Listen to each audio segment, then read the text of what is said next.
Friends, एक बार फिर से आप सभी का आपके अपने YouTube चैनल पर स्वागत करता हूं। बात करता हूं मैं एक बार फिर से आरएसएस वाले विद्यार्थियों के लिए कि आरएसएस वाले विद्यार्थियों के लिए क्या अपडेट है। साथियों, आपके लिए जो मेरे पास अपडेशन है वो अपडेशन ये है कि आपका एग्जामिनेशन फाइनल है। आपका एग्जामिनेशन 3 सितंबर से हो रहा है। इसमें कोई किंतु परंतु नहीं है, क्योंकि बोर्ड अपनी सारी प्लानिंग तेजी से करता चला जा रहा है। अभी लेटेस्ट अपडेट ये है कि बोर्ड ने आपके प्रैक्टिकल मार्क्स भरने के लिए जो आपके एग्जाम सेंटर पर जो एग्जाम इंचार्ज होता है, परीक्षा प्रभारी जिसे बोलते हैं, उनको ऑनलाइन नंबर फीडिंग करने के लिए उनको निर्देश दिए गए हैं कि आप अपने एसओसो आईडी डीओ के माध्यम से प्राप्त कर लें, जिस पे आप ऑनलाइन मार्क्स फिल कर सकें। यानी कि इन सबको देखते हुए कहीं ना कहीं ये लग रहा है कि बोर्ड अपना सारा प्लान बना चुका है। इवन ये भी अपडेट है कि सेंटर्स पर पेपर पहुंच चुके हैं। मैं आपको कह रहा था कि आपके एडमिट कार्ड मंडे तक आ जाएंगे, तो एडमिट कार्ड के लिए जो अपडेशन है वो ये है कि एडमिट कार्ड आज से डिस्पैच होंगे। एक्चुअल में इन्होंने ये किया कि पहले पेपर और एडमिट कार्ड एक साथ डिस्पैच करने का था, लेकिन पेपर डिस्पैच हो चुके हैं और एडमिट कार्ड आज मंडे से डिस्पैच होंगे। तो अलग अलग डे पर सब जगह उपलब्ध हो जाएंगे। हो सकता है कल भी कहीं उपलब्ध हो जाएं, कहीं परसों हों, फिर कहीं इस तरीके से एडमिट कार्ड आपके इसी वीक में सब जगह पहुंच जाएंगे। आपको एडमिट कार्ड अपने ओरिजिनल कलेक्ट करने हैं। उसका फायदा ये होगा कि आप जो नेट से निकालते हैं उस पर आप कई बार जल्दीबाजी में भूल जाते हैं और पता भी नहीं होता है, तो आप सील और सिग्नेचर कराना भूल जाते हैं। अगर गलती से आपका परीक्षा के दौरान एडमिट कार्ड खो जाता है, उस परिस्थिति में आप नेट से अपना एडमिट कार्ड निकलवा कर उस पर सील और साइन करवा सकते हैं। साथ ही आप ऐसा भी कर सकते हैं, जैसे ही आपके पास एडमिट कार्ड प्राप्त हो उसकी आप फोटोकॉपी करवा के एक अपने घर पे रख दें। अगर आपकी कहीं मिस होता है तो आप उस फोटोकॉपी को भी अगेन अटेस्टेड करा के यूज कर सकते हैं। ये आपके लिए अपडेशन है। बाकी मेरे हिसाब से आज की डेट में कतई कोई संभावना मुझे नहीं लगती है। बहुत सारे बच्चों का तर्क था कि सर यूनिवर्सिटीज बच्चों को प्रमोट करने की दिशा में ऑर्डर कोर्ट के साइड से हो गए हैं। तो मैंने आप सबसे ये कहा था कि वो एक अलग मैटर है, ये एक अलग मैटर है। राजस्थान सरकार जिद्दी है और राजस्थान सरकार ने सारी प्लान कर चुकी है। अब तो कोई चमत्कार ही राजस्थान सरकार, बाकी मुझे लगता नहीं है, क्योंकि समय बड़ा कम रह गया है। अभी एक सप्ताह में आपके एग्जाम होने, जब एग्जाम सेंटरों पे आपके पेपर भेज दिए हैं तो उस परिस्थिति में एग्जाम के अलावा दूसरा विकल्प मुझे नहीं नजर आता है। तो आप यही मान के चलें कि आप एग्जाम में जा रहे हैं। अब एग्जाम के लिए अपनी प्लानिंग प्रॉपर तरीके से करें और सिस्टमेटिक तरीके से अपनी पढ़ाई को शुरू कर दें।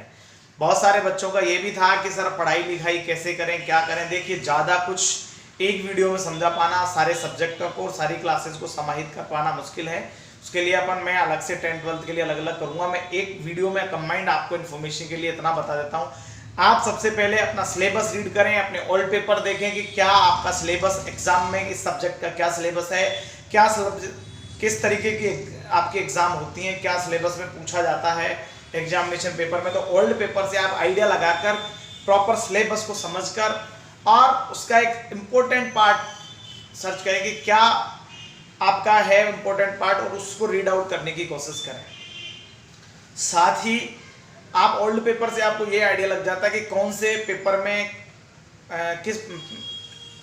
किन पाठों का ज़्यादा आता है, किस तरीके का क्वेश्चन आपसे पूछे जाते हैं और उसके जवाब आपको किस तरीके से देने हैं। वो सब एक आइडिया माइंड में क्रिएट करने हैं। ऐसा नहीं है कि सारा की सारा आप प्रॉपर याद रख सकें या सारा की सारा आप माइंड में सेट कर लें कोई। तो आपको समझ के पढ़ना है। आपको ये भी ऐसा नहीं है कि जो बुक्स में लिखा है एज इट इज आंसर देना है। बहुत सारी चीज़ें जहाँ ऐसी भी होती हैं कि जहाँ आप पढ़कर अपने हिसाब से उसका 19-20 अगर उसमें कुछ चेंजेस भी आते हैं तो भी चलता है। आप पॉइंट्स को याद करें और बीच का मटेरियल अपने दिमाग से पढ़कर मेमोरी दिमाग में फीडिंग डालें, समझकर पढ़ें। मतलब मेरा कहने का मतलब आप अपनी स्टडी जो कर रहे हैं उस पहले पेपर का कॉन्सेप्ट समझें और उसके बाद पढ़ें। दूसरी बात मैं कर लेता हूं कि 10th वाले बच्चों के लिए जैसे आपको डाटा एंट्री और पेंटिंग ऐसे सब्जेक्ट हैं जो आपके प्रैक्टिकल से क्लियर हो जाते हैं। तो 10th वाले बच्चे खासकर डाटा एंट्री और पेंटिंग पर फोकस ना करें, इसकी पढ़ाई ना करें। ये आपके प्रैक्टिकल से क्लियर हो जाता है, क्योंकि एक का 70% का पार्ट होता है, दूसरे का 60 नंबर का प्रैक्टिकल का पार्ट होता है। और 10th के अंदर ऐसा होता है कि थ्योरी और प्रैक्टिकल दोनों में मिलके पास होना होता है। तो आप इन सब्जेक्ट पर अपनी एनर्जी वेस्ट ना करें, इस सब्जेक्ट को केवल प्रैक्टिकल तक सीमित रखें, इनकी प्रैक्टिकल फाइल अच्छे से बनाएं और प्रैक्टिकल अच्छा होना चाहिए। इसके अलावा जो पेपर आपके 3 जो भी सब्जेक्ट आपने इनके अलावा लिए हैं उन पर आप अपना फोकस करें। अगर आप टीओसी वाले स्टूडेंट हैं तो हो सकता है आपके 2 टीओसी हो जाएं, 2 ये प्रैक्टिकल और एक ही सब्जेक्ट आपको पढ़ने पड़े। ये आपको देखना है, आपको ये थोड़ा सा सिलेबस को स्टडी करके और फिर पढ़ाई करनी है। अब प्लानिंग आपको मेरे हिसाब से सबको पहले से जब पता था तो सारा आप समझ ही चुके होंगे। और अब सेलेक्टेड टाइम है आपको, अगर आपके पास 1 वीक सीरीज हैं या आपके पास पासबुक्स हैं, मेरे हिसाब से जो गुडलक और सौरभ की जो पासबुकें होती हैं उनमें एग्जाम दृष्टिकोण को ध्यान में रखते हुए इंपॉर्टेंट कंटेंट होता है, तो आप उन सब की सहायता से अपने सिलेबस को रिफ्रेश कर सकते हैं। क्योंकि पूरा सिलेबस पढ़ पाना इतने कम समय में मेरे हिसाब से पॉसिबल नहीं है। तो आप इस बीच में केवल अपना माइंड में सारे सिलेबस को एक बार रिफ्रेश कर लें कि क्या एग्जामिनेशन के हिसाब से वहां पर आपको ओल्ड पेपर भी मिल जाते हैं। तो मेरे हिसाब से वो एक बेस्ट आइडिया हो सकता है अभी के टाइम में, जिससे कि अपने समय का प्रॉपर यूटिलाइज भी हो जाए। समय क्योंकि कम रह गया है हमारे पास। साइंस वाले बच्चों की 12th वालों की प्रॉब्लम आती है कि सर हमारे लिए इन कई की पासबुक नहीं मिलती है। देखिए उस स्थिति में मैं भी मानता हूँ कि बहुत सारे सब्जेक्ट की ये लोग पासबुक नहीं बनाते, तो उसमें आप NIVS के बहुत सारे, जैसे पहले एक JPH पब्लिशर की चलती थी, अब मुझे नहीं पता है, तो आप NIVS और इनका सिलेबस सेम ही होता है, तो वो आप देख सकते हैं।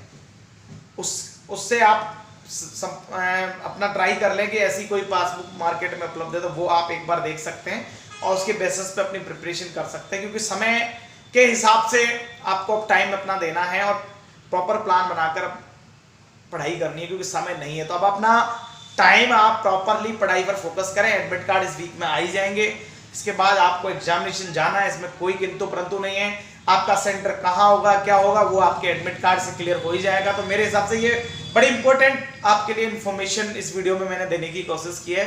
इसके बाद भी लगता है कि आपको किसी टॉपिक विशेष पर आपको कोई जानकारी चाहिए तो मुझे कमेंट बॉक्स में मैसेज कर सकते हैं। अगेन आप सभी से थैंक्स फॉर वॉचिंग और good luck for your future. I hope आप सब अपना प्रॉपरली ध्यान रखेंगे, अच्छे से एग्जाम की प्रिपरेशन करेंगे और प्रमोट होने की उम्मीद अब आप छोड़ दें कि प्रमोट होना मेरे हिसाब से नहीं है, और होना होगा तो कोई चमत्कार होगा तो सबके लिए होगा। इसलिए आप अपना complete mind please focus on your study. Thanks for watching, good luck, Vande Mataram.